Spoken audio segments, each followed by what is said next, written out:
आहा, मेरे बेटे ने रोहिडेश्वर पर विजयी ध्वज लहरा दिया है। मैं बहुत प्रसन्न हूँ। स्वराज पाने के लिए सदा आगे ही आगे बढ़ते रहो। माँ साहिबा, ये मावले बहादुर के बल पर ही जीत की जय जयकार है। लेकिन राजे, तुम्हारी ये मावले बहादुर किस बल पर लड़ेंगे? निष्ठा के बल पर दादोजी। ये निष्ठा कितने दिन काम आएगी राजे? सेना केवल निष्ठा के बल पर युद्ध नहीं करती। क्यों भूलते हो कि सैनिकों के पेट भी होते हैं? हाँ दादोजी, मैं आपका आशय समझ रहा हूं। बुरा न मानो राजे, थोड़ा सोचो। गढ़ का पुनर्निर्माण, मावलों के वेतन, ये सब काम कैसे निभा पाएंगे? दादोजी, जिसने प्रेरणा दी है वही सब निभाने में समर्थ हैं। वो तो पंगु को भी गिरी लांघने की शक्ति दे सकता है। हमने इस श्रद्धा, इस विश्वास के बारे में संत तुकाराम महाराज के मुख से बहुत सुना है।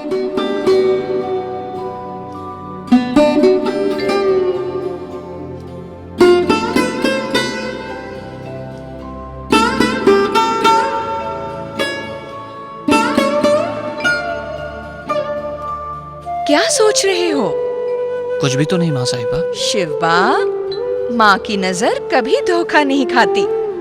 माता और गुरु से कुछ भी छिपा कर नहीं रखना चाहिए। जी माँ साहिबा,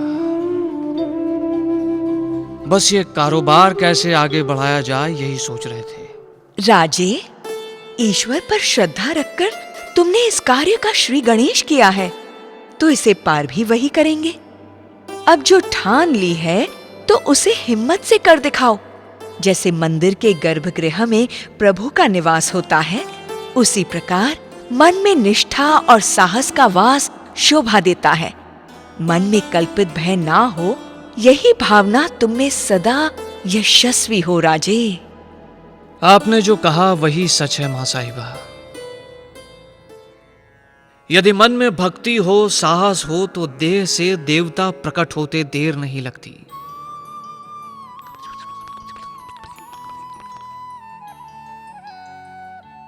तानाजी समाचार लेकर आया है। कहता है कि कल परकोटे के बांध काम के समय खजाना निकला है। धन का विशाल भंडार मिला है मां साहिबा। बस भगवंता ने लाज रख ली। राजे, राजे, ये खलीता आया है, इसे पढ़ो।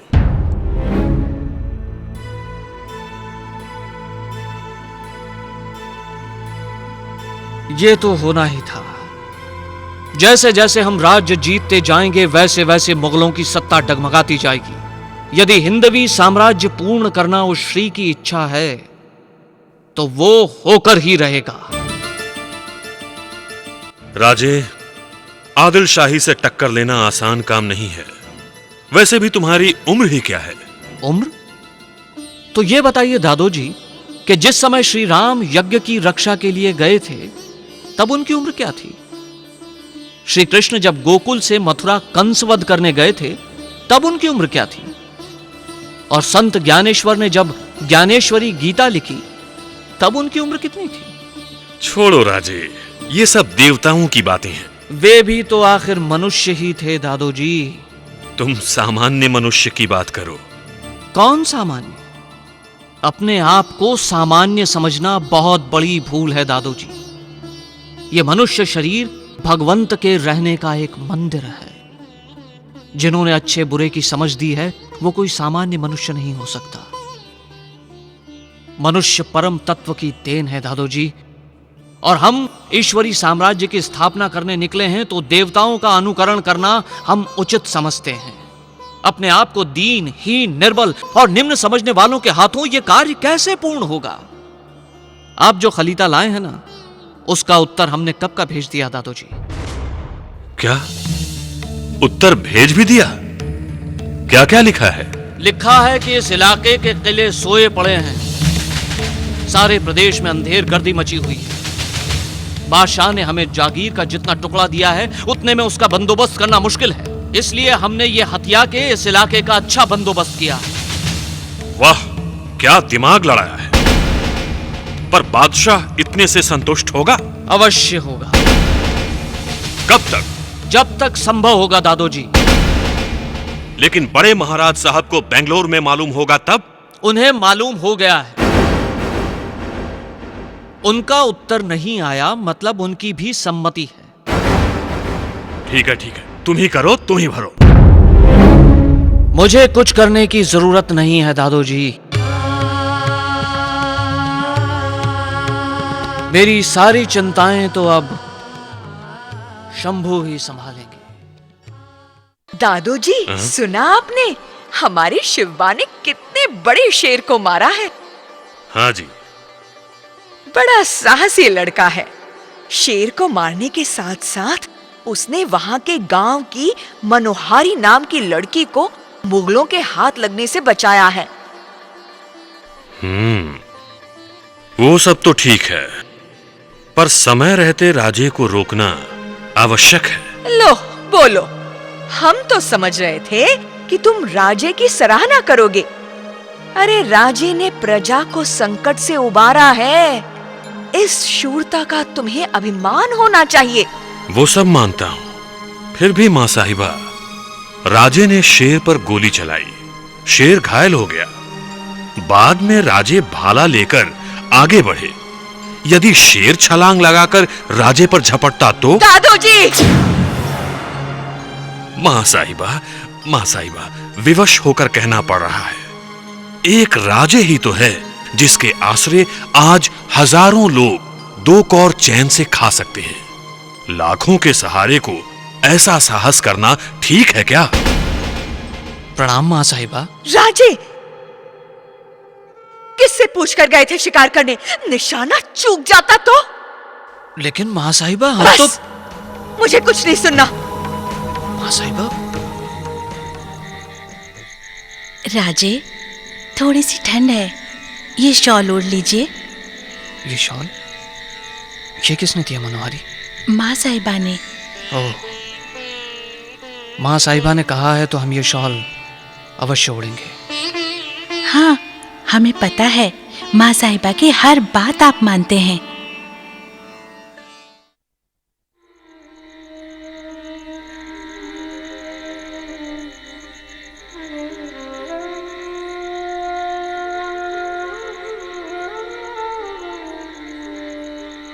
सुनिए जी, आपने दोपहर में भी खाना नहीं खाया, तो अब रात का खाना? नहीं। आपको खाने पर बुलाया है। किसने? माँ साहिबा ने। उनसे कह दो कि हमें नहीं खाना। तो फिर हम भी नहीं खाएंगे। तो मत खाओ। तुम नहीं खाओगी तो दुनिया कोई भूखी नहीं मर जाएगी। जाओ, हमें नींद आ रही है, हम सोने जा रहे हैं। लेकिन... बस।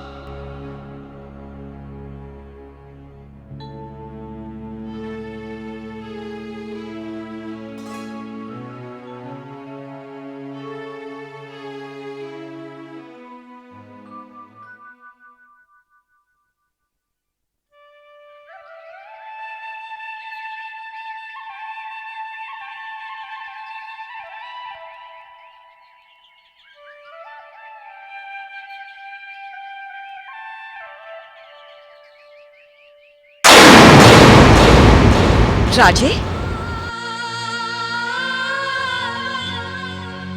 मां को देखकर मुंह घुमाकर खड़े हो गए।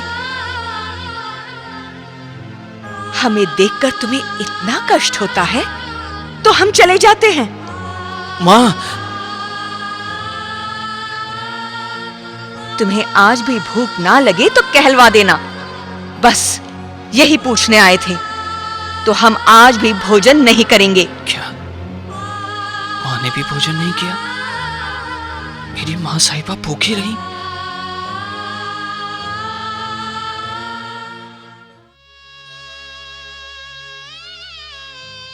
सई बाई, तूने खाया कि नहीं?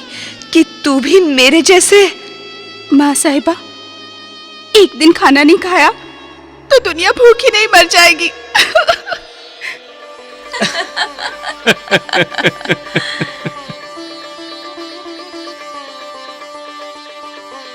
देख बेटा, चिंता से बढ़कर मनुष्य का कोई शत्रु नहीं है। जरूर मां साहिबा। तो मन की शांति के लिए संत ज्ञानेश्वर के दर्शन करने चले जाओ। हर संकट से मुक्ति दिलाने वाली एक मेरी माँ ही तो है। राजे, आज का दिन बड़ा भाग्यशाली है। सुना है वहां संत तुकाराम जी पधारने वाले हैं, तो उनके भी दर्शन हो जाएंगे। तो मैं अभी चलता हूँ। सबको कितना उपवास करवाना चाहता है, हाँ? चल, पहले पोटोबा नंतर विठोबा। हाँ माँ साहिबा, ये अच्छा है। पहले पोटोबा नंतर विठोबा। भोजन बिना भजन नहीं हो। हाँ।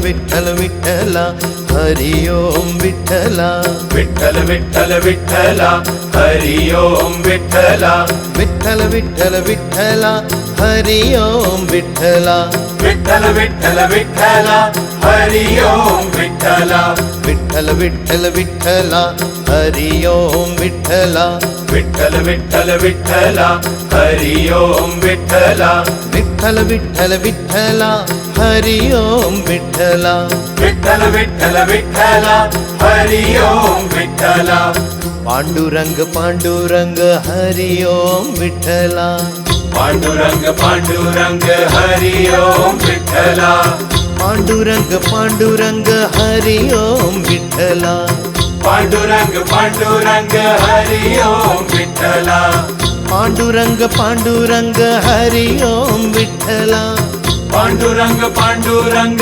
हरि ओम विठ्ठला पांडुरंग पांडुरंग हरि ओम विठ्ठला पांडुरंग पांडुरंग हरि ओम विठ्ठला विठ्ठल विठ्ठल विठ्ठला हरि ओम विठ्ठला विठ्ठल विठ्ठल विठ्ठला हरि ओम विठ्ठला विठ्ठल विठ्ठल विठ्ठला हरि ओम विठ्ठला विठ्ठल विठ्ठल विठ्ठला हरि ओम विठ्ठला विठ्ठल विठ्ठल विठ्ठला हरि ओम विठ्ठला विठ्ठल विठ्ठल विठ्ठला हरि ओम विठ्ठला विठ्ठल विठ्ठल विठ्ठला हरि ओम विठ्ठला विठ्ठल विठ्ठल विठ्ठला हरि ओम विठ्ठला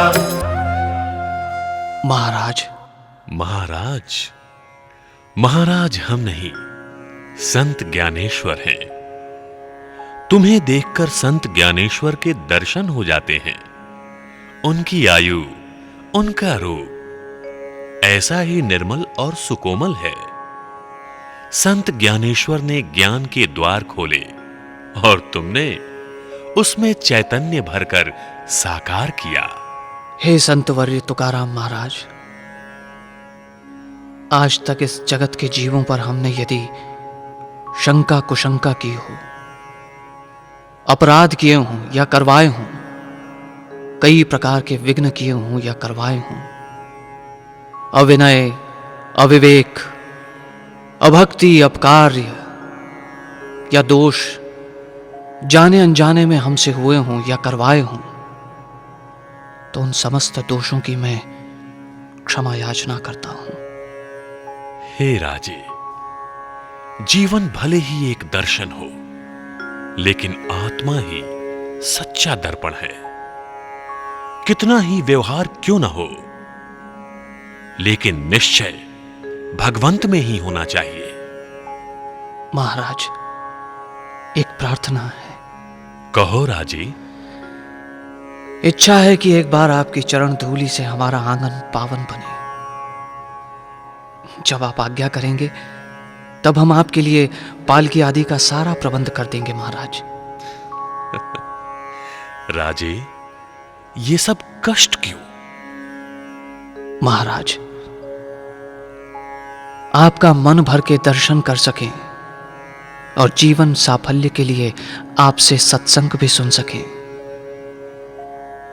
आप जो चाहें वो हम आपको दे सकें, यही अभ्यर्थना है। राजे, आपके महल में आधे अधूरे वस्त्रों वालों का क्या काम?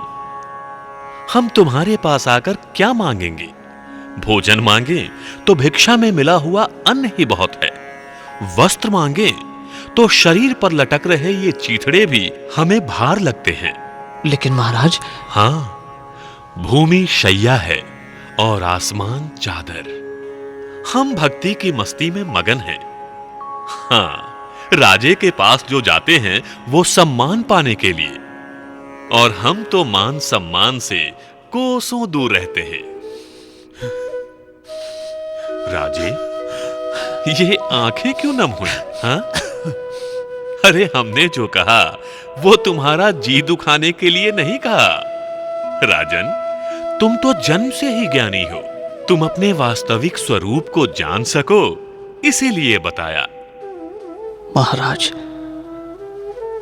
आपकी अमृतवाणी यूं ही बहती रहे। बहुत अतृप्त हूं महाराज, बहुत। हे राजे, तुम जैसे बैरागी जीव को ही ज्ञान की अपेक्षा होती है, वो भी शुद्ध और निर्मल ज्ञान, जो स्वरूप ज्ञान है। राजे, मन से बंधन भी है और मन से मोक्ष का कारण भी है। ये चंचल मन तपश्चर्या से शुद्ध हो सकता है। जो मनुष्य मन को वश कर लेता है, उसमें अद्भुत सामर्थ्य आ जाता है। वही मन से परमात्मा स्वरूप ज्ञान दर्शन और मोक्ष प्राप्ति के मार्ग पर चल सकता है।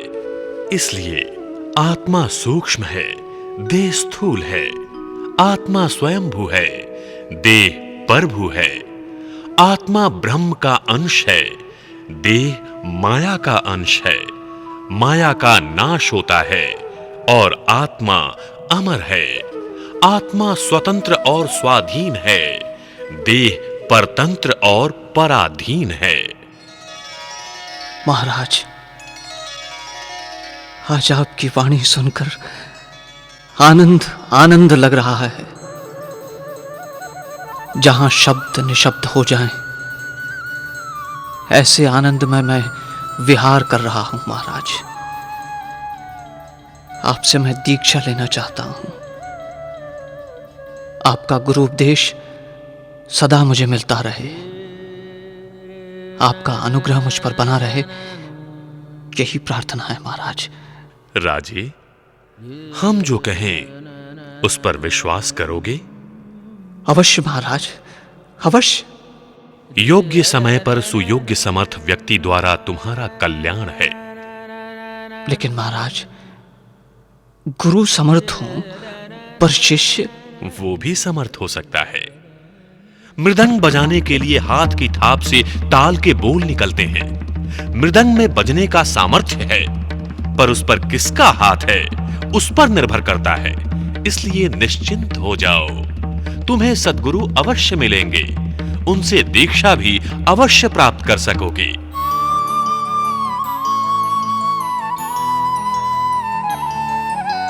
हे बैरागी ज्ञान संपन्न महात्मा, आज भगवान का प्रसाद पाकर ही जाना। जैसी आपकी आज्ञा महाराज।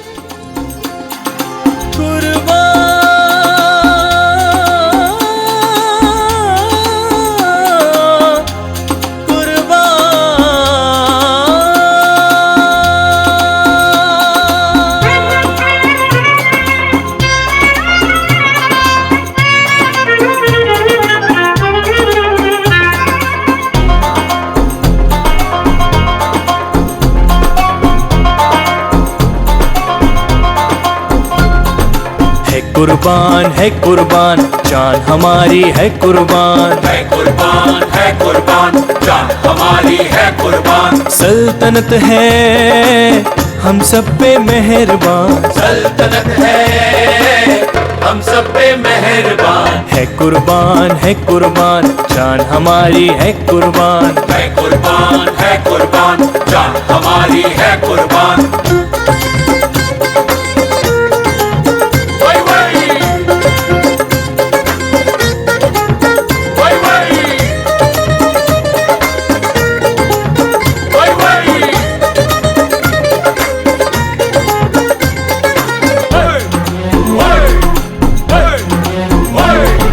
बेताब है दिल, बेताब है कुछ कर दिखाने सब बेताब हैं। बेताब है दिल बेताब है, कुछ कर दिखाने सब बेताब है। ना कोई अनजान है हो, ना कोई अनजान है, सबकी पहचान है।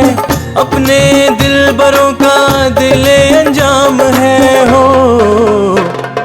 है कुर्बान जान हमारी है कुर्बान। है कुर्बान जान हमारी है कुर्बान। औलादी सीना तान नजर मिलाओ रे, नजर मिलाओ रे, सर उठा के सबको जीना सिखाओ रे। जीना सिखाओ रे, जन्नत यही है हो, जन्नत यही है, दोज़ख यही है। कर ले तू फैसला जो भी सही है, कर ले तू फैसला जो भी सही है। ना कोई बैर है ना कोई गैर है, अपने दिलदारों से यही पैगाम है। है कुर्बान जान हमारी है कुर्बान। है कुर्बान जान हमारी है कुर्बान। सल्तनत है हम सब पे मेहरबान, सल्तनत है हम सब पे मेहरबान। है कुर्बान जान हमारी है कुर्बान। है कुर्बान जान हमारी है कुर्बान। है कुर्बान। बंद करो ये सब। इस दरबार खास में शिरकत करने वाले जाबाजों से हम जानना चाहते हैं कि शिवा को अब तक नेस्तनाबूद क्यों नहीं किया गया। उसने आदिल शाह के बेहिसाब किलों को अपने कब्जे में कर लिया, कई इलाकों और बंदरगाहों को हमसे छीन लिया। इतना ही नहीं, आदिल शाह की सल्तनत के बीच घुसकर दो चढ़ाइयां की, लूटपाट की, गांव के गांव जला दिए। आखिर ये कब तक चलता रहेगा? उस नामुराद को कब तक खुला छोड़ा जाएगा? अरे हम पूछते हैं, कोई है इस सल्तनत की हिफाजत करने वाला, उस शिवा की घुसपैठ को रोकने वाला, उसे टक्कर देने वाला? हमारी सल्तनत के अंकुश खान, रुस्तमे जमा, मुसे खां, याकूत खां, सिद्दीकी हलाल और हमारे मराठे सेवक बाजी घोरपड़े, मंजी भोसले, जुंजाराव घाड़के की जुबान गूंगी हो गई है। अरे उनके बाजुओं को जंग क्यों लग गया है? कहाँ गई है उनकी मर्दानगी?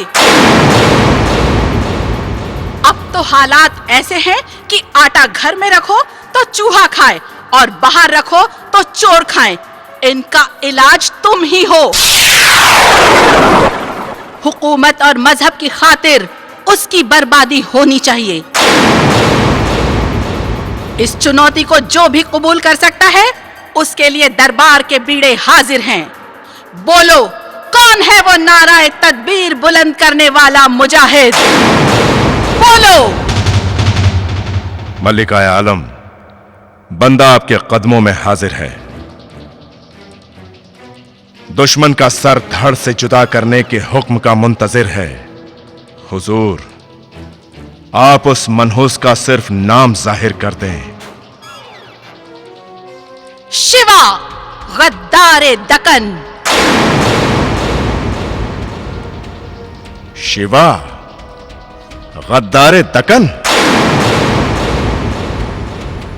मलिकाए आलिया, आदिल शाही सल्तनत में कांटे की तरह खटकने वाले उस नामुराद शिवा को मैं मटिया मेट कर डालूंगा। ये शिवा है क्या चीज? शिवा की ये मजाल कि हमें ललकारे।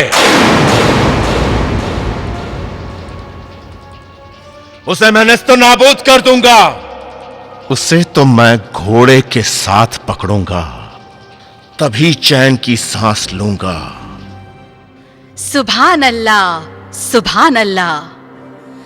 सरदार अफजल खान को तोहफे देकर नवाजा जाए।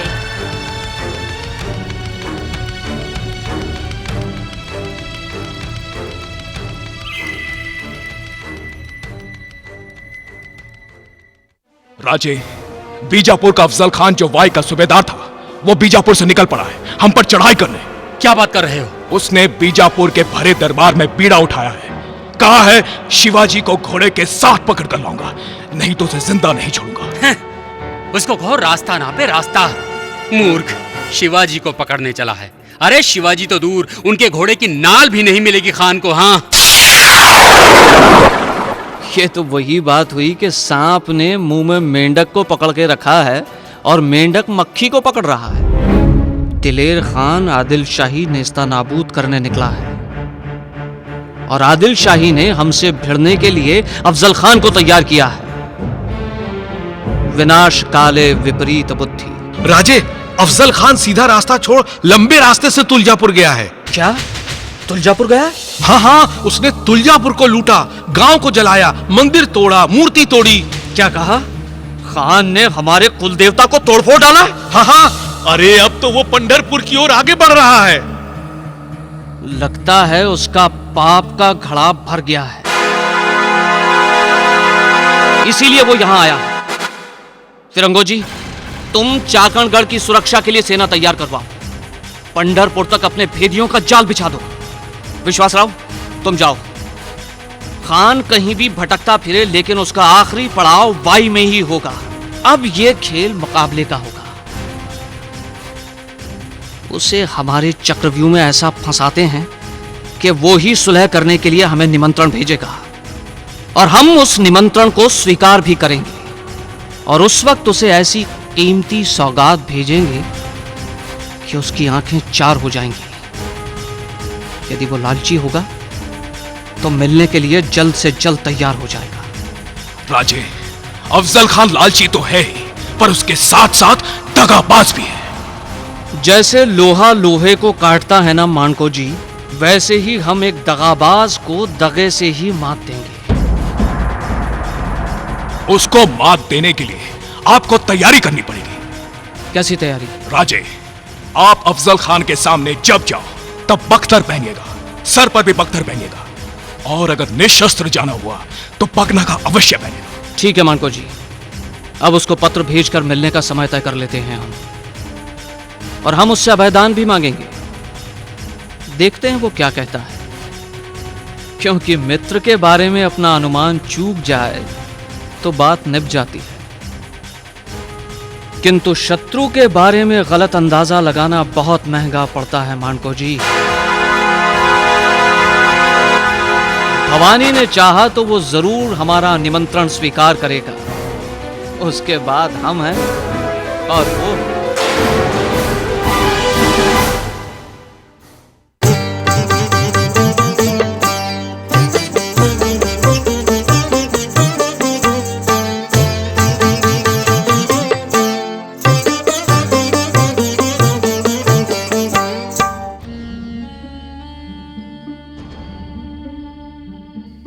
पंत, ये अंदर खान के पास कौन खड़ा है? सैयद खड़ा है राजे। उसे कहिए कि तय हुए के मुताबिक वो डेरे से बाहर जाए। ठीक है राजे, आइए राजे।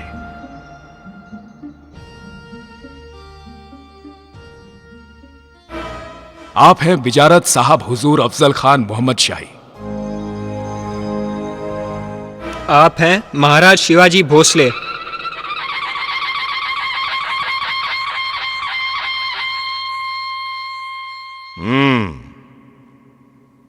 आओ राजे, आओ।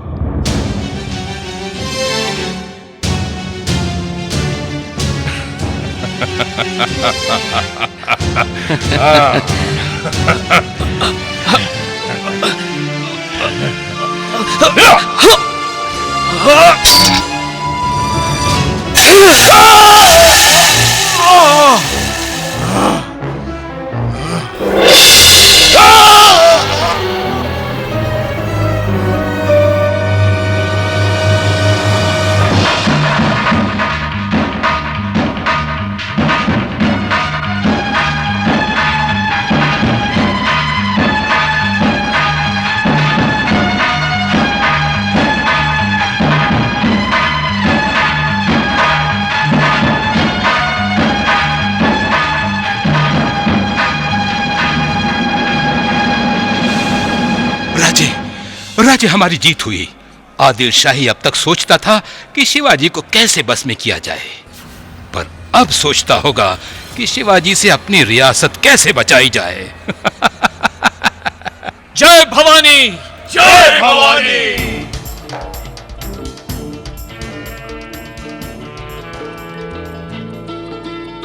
वाह राजे वाह, आपने धीरे धीरे करके हिम्मत से, दूरंदेशी से कितने सारे गढ़ जीत लिए, कितने प्रदेश जीत लिए।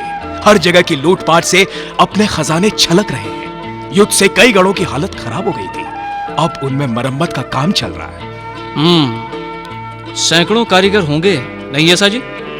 राजे, सैकड़ों में नहीं, हजारों में है। वैसे भी आपके सैनिक दल, घोड़े, हाथी गिने जाए तो 30-40 हजार तो यूं ही हो जाते हैं। ओह, तो मेरे द्वारा कितने लोगों को काम मिल रहा है। हाँ, मैं कितने सारे लोगों का पालन कर रहा हूं। वाह वाह राजे वाह, मैं ही सर्वे सर्वा। श्री राम जय राम जय जय राम, श्री राम जय राम जय जय राम, श्री राम जय राम जय जय राम, श्री राम जय राम जय जय राम, श्री राम जय राम जय जय राम, श्री राम जय राम जय जय राम, श्री राम जय राम जय जय राम, श्री राम जय राम जय जय राम। जय जय रघुवीर समर्थ। गुरुदेव, दंडवत प्रणाम। अचानक आगमन का प्रयोजन? अरे तुम श्रीमंत हो, तुम हजारों जीवों के पालन करता हो, इसलिए तुम्हारा कारोबार देखने चला आया। ये तो अच्छी बात है। देखिए। राजन जी, एक कारीगर से कहो इस पत्थर को तोड़े। जैसी आज्ञा गुरुदेव। ए धोंडिया, ये पत्थर तोड़ना जरा। आलो राजे आलो।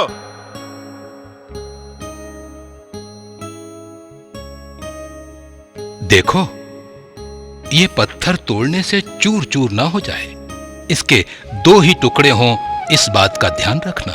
जी जी स्वामी जी।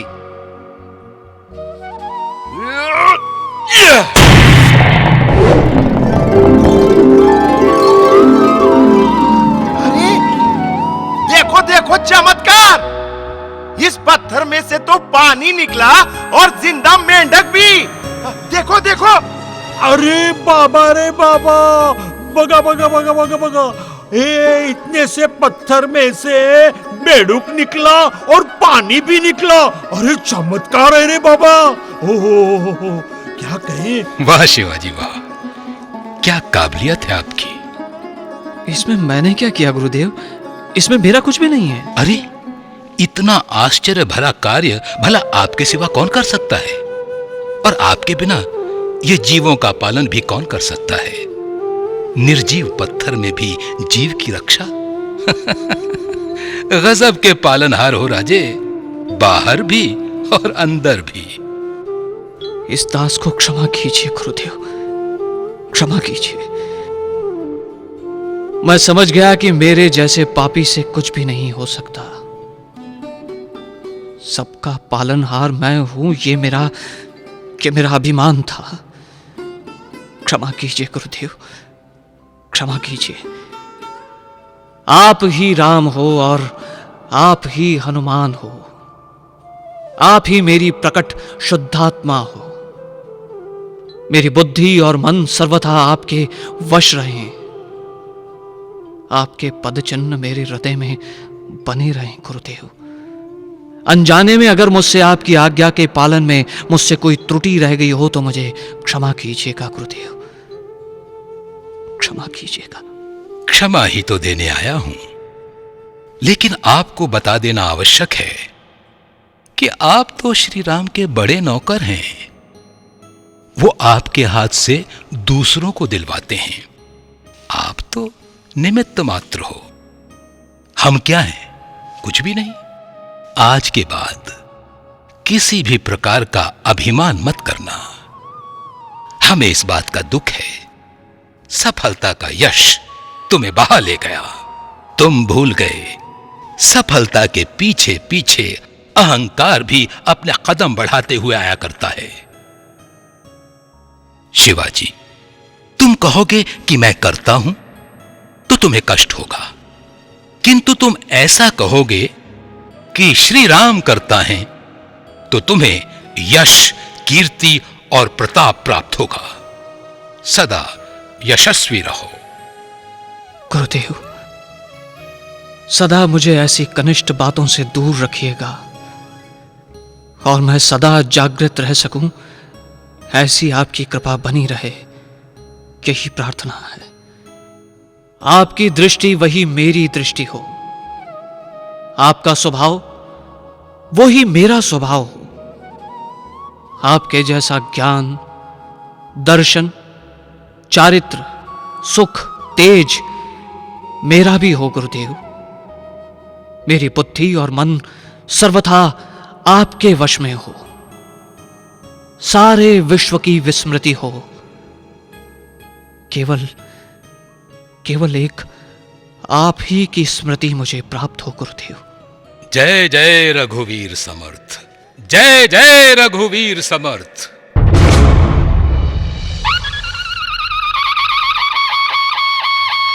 हर हर महादेव।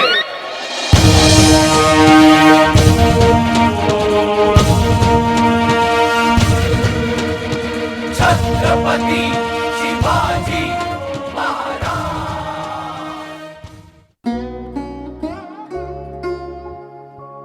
रानी साहिबा जी, आज हम बहुत शर्मिंदा हैं। तुम्हारे सामने खड़े रहने की हमारी हिम्मत नहीं। सचमुच तुम में बहुत सहन शक्ति है। आंधी, तूफान, दुख, दर्द आते रहे और तुम सहती गई और रास्ता निकालती गई। छोड़िए भी पुरानी यादें। हाँ, यादें भी झंझट झमेला ही है। सभी यादें झंझट झमेला नहीं हुआ करती, कुछ यादें प्यारी भी होती हैं। बिल्कुल सही कहा तुमने। देखो ना, जब तुम बेंगलोर में हमसे विदा हो रही थी, तब तुमने कहा था कि हम संभाजी राजा को कुछ दिनों के लिए साथ ले जाते हैं। उस समय हमने अकड़ कर कहा था कि संभाजी राजा की परवरिश हम करेंगे और शिवाजी राजा की परवरिश तुम करोगी।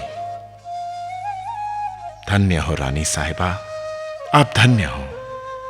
एक अकेली होकर, एक अबला होकर, एक दुर्बल नारी कहलाने वाली, फिर भी तुमने शिवाजी राजा को एक लोह पुरुष बनाकर दिखा दिया। उनके हाथों प्रशंसनीय पराक्रम कराकर दिखा दिया तुमने। और हम फौलादी हाथ होते हुए भी हम संभाजी बेटे की रक्षा तक नहीं कर सके। यही विचार मन को जला डालता है। मैं क्या कर सकती थी भला? जो कुछ हुआ है मां भवानी की कृपा से हुआ है और आपके आशीष का ये फल है।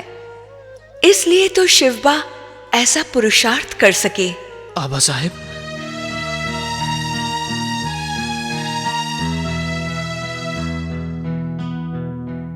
आबा साहिब,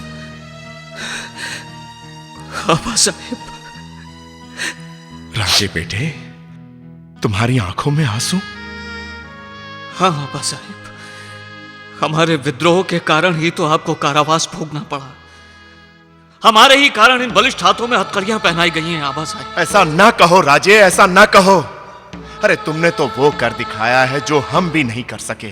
तुमने आदिल शाही और मुगल शाही हुकूमत का सामना करके बहुत महान पराक्रम किया है। तुम्हारे पराक्रम को सुन सुनकर हम खुश होते थे, धन्य हो उठते थे। उस वक्त की हथकड़ियां भी हमें फूलों के समान हल्की प्रतीत होती थी। राजे, ऐसी बातें मन में लाकर दुखी ना हो। हिंदवी स्वराज के लिए जो कार्य बड़ी वीरता से कर रहे हो, उससे हमारा सर गर्व से ऊपर उठ रहा है। हमें नाज है कि तुम इस देश की आन बान और शान हो। ऐसा राजा हमारा बेटा है।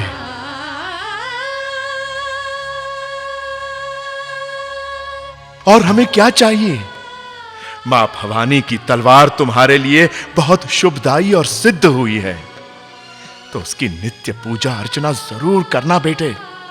हमारी अभिलाषाएं शंभुनाथ और मां जगदंबा भवानी तुम्हारे द्वारा पूरी कर रही हैं।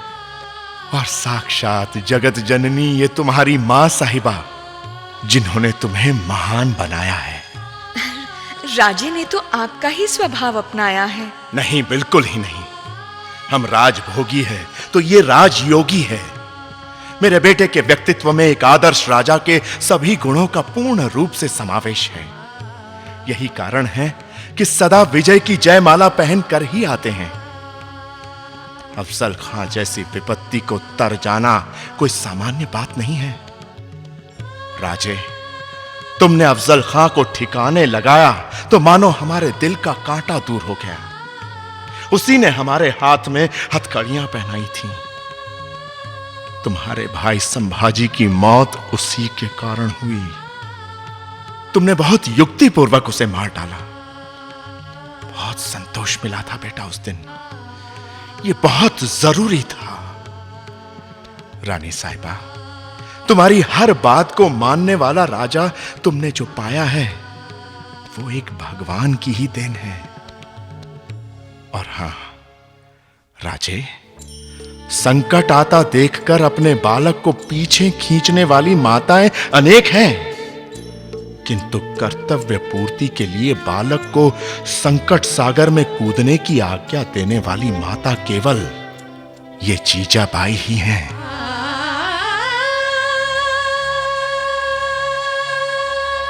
मां साहिबा, हमें गर्व है कि हमने आपकी कोख से जन्म लिया है। जननी जने तो भक्त जन, या दाता या सूर, नहीं तो जननी बांझ रहे, काहे गंवाए नूर। हे गुरुदेव, मुझसे किसी भी प्रकार का अपराध या विनय ना हो, ऐसी परम शक्ति दीजिए। हे गुरुदेव, किसी भी जीवात्मा से मुझे अभाव या तिरस्कार कभी ना हो, ऐसी परम शक्ति दीजिए। हे गुरुदेव, किसी भी जीवात्मा से कभी भी कठोर भाषा या तीखी भाषा ना बोलूं, ऐसी परम शक्ति दीजिए। उसके सामने मृदु और ऋजु भाषा बोलने की मुझे शक्ति दीजिए। जय गुरुदेव।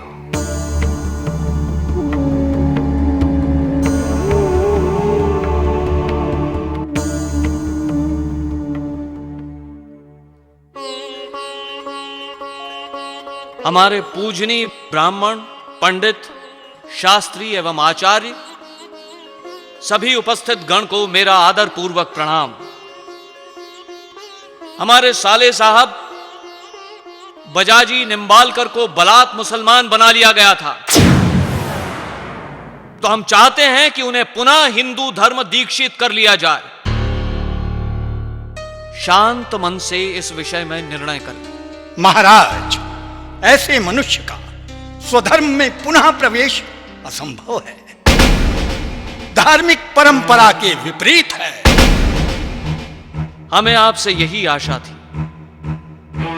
सुनिए, हम ये नहीं कहते कि धर्म द्वारा दिया गया निर्णय अयोग्य है, किंतु आज तक जिस धर्महीनता का आचरण किया जाता रहा, उसे त्याग देने का समय आ गया।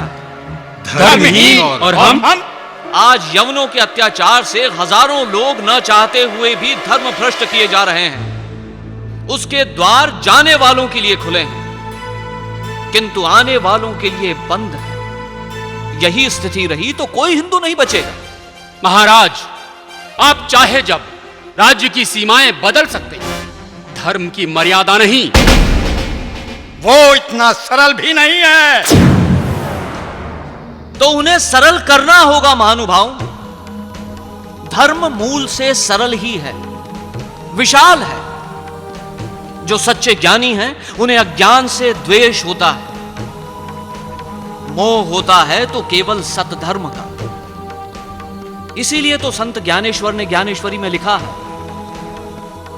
तिमिर पथ का छिन्न भिन्न हो, जगत स्वधर्म सूर्य को देखे, सब कोई वांछित फल पाए, प्राणी मात्र हो सुखी विश्व में। उनके हृदय से ऐसी प्रार्थना क्यों निकली? क्योंकि वे मानवता के पुजारी थे।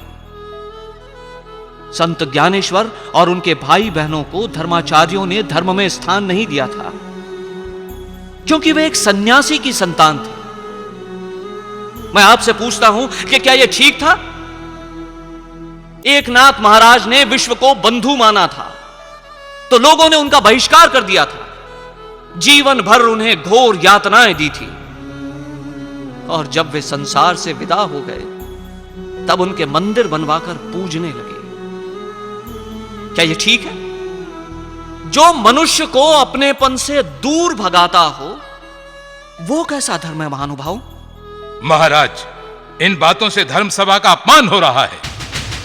ये मत भूलिए, धर्म का स्थान आपसे ऊंचा है।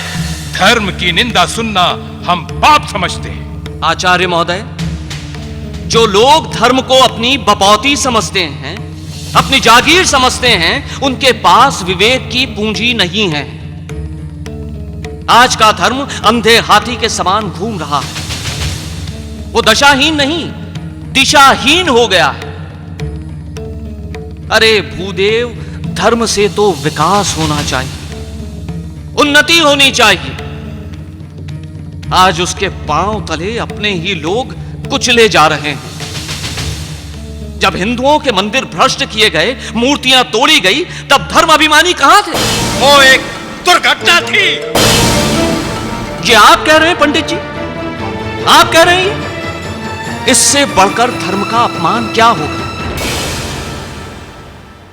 शहंशाह अकबर के हाथ में हाथ देकर काशी के पंडितों ने दीने इलाही धर्म को जन्म दिया था, तब हिंदू धर्म की प्रतिष्ठा में क्या चार चांद लग गए थे?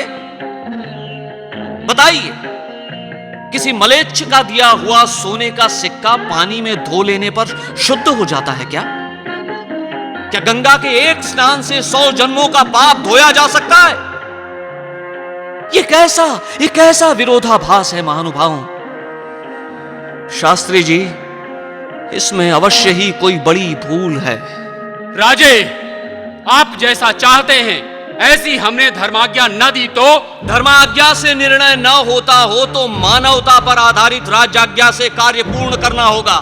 बलपूर्वक? हाँ, आवश्यक हुआ तो बल से भी। जो धर्म सर्वधर्म को सहिष्णुता की दृष्टि से देखता है, वही धर्म अपने लोगों की उपेक्षा करता है। यह बात तो हमारी समझ से बाहर है। मानवता को भुला देने वाला धर्म धर्म कहलाने का अधिकारी नहीं। राज्य धर्म के साथ जुड़ा हुआ है तो प्रजा की उपेक्षा करना हमारे लिए असंभव है महानुभाव। महाराज, यदि बजाजी प्रायश्चित करने के लिए तैयार है तो उसे पुनः धर्म में लाया जा सकता है। वे अवश्य प्रायश्चित करेंगे आचार्य। उन्होंने इससे मना ही कब किया? आप पंडित हैं, शास्त्री हैं, आचार्य हैं, आपका अधिकार महान है, परंतु समाज से अलग थलग चलने वाला पांडित्य किस काम का? धर्म को तो सभी प्रकार के व्यापार से मुक्त निर्मल जलधारा के समान होना चाहिए। उसमें समाज के दोष कलंक धोने का सामर्थ्य होना चाहिए। महाराज, हम बजाजी को हिंदू धर्म में पुनः दीक्षित करने के लिए तैयार हैं। हे धर्म धुरंधर, आपने हमारे कार्य में जो सहयोग दिया है उसे हम कभी नहीं भूल पाएंगे।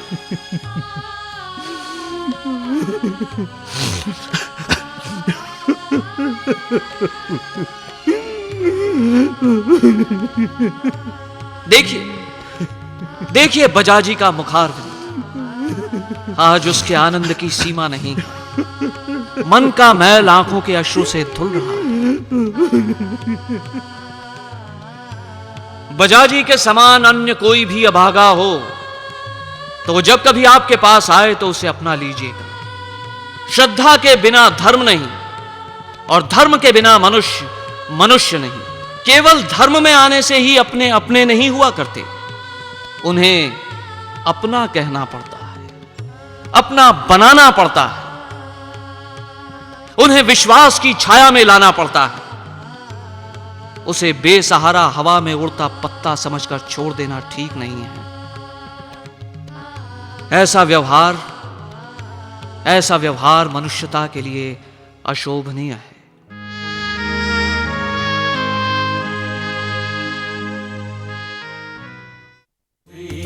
जय राम जय जय राम, श्री राम जय जय राम, श्री राम जय जय राम, श्री राम जय जय राम, श्री राम जय जय राम, श्री राम जय जय राम, श्री राम जय जय राम।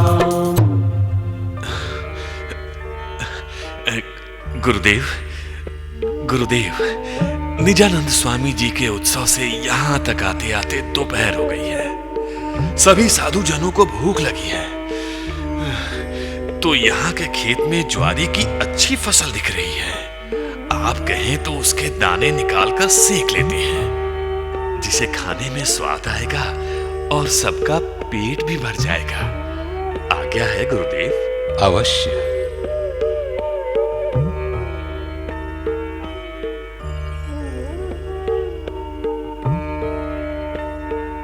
अरे अरे अरे, ये क्या? मेरी ज्वारी की फसल को किसने नुकसान पहुंचाया? कौन है? कोई दिख नहीं रहा। इधर देखता हूं मैं। हाँ, तो ये लोग हैं। इन सबका मुखिया यही लगता है। मालिक को पूछे बिना वस्तु को हाथ लगाने की सजा तो इन्हें मिलनी ही चाहिए। चलो मारो। ये अरे ये देखो देखो, वो हमारे गुरुदेव को मार रहा है। चलो उसे ठीक करते हैं।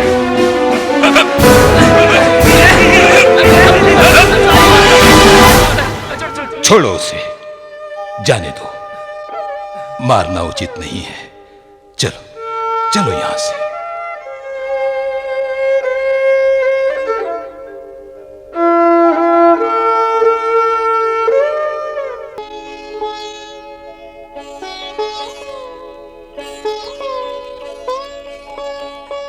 क्या हुआ गुरुदेव को? अरे ये तो मार के निशान है। किसने किया ये? एक किसान ने मारा। मूर्ख है किसान।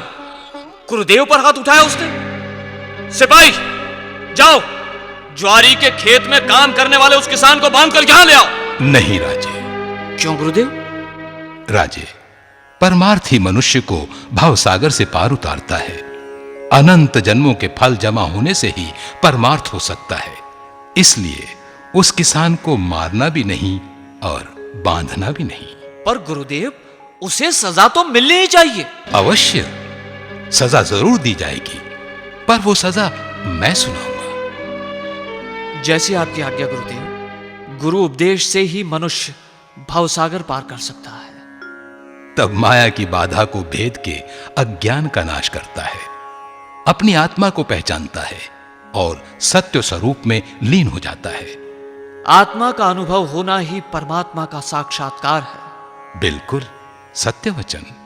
माया के बंधन से मुक्त होना, उसी का नाम तो मोक्ष है, उसी का नाम तो स्वतंत्रता है। आहा, जहां सद्गुरु और मुमुक्षु का समागम होता है, वहां मेघ और चातक, कृष्ण और अर्जुन, रामदास और शिवाजी का मिलन होता है। महाराज, महाराज मुझे माफ करो। स्वामी जी मुझे माफ करो। शांत हो जाओ, पहले शांत हो जाओ किसान।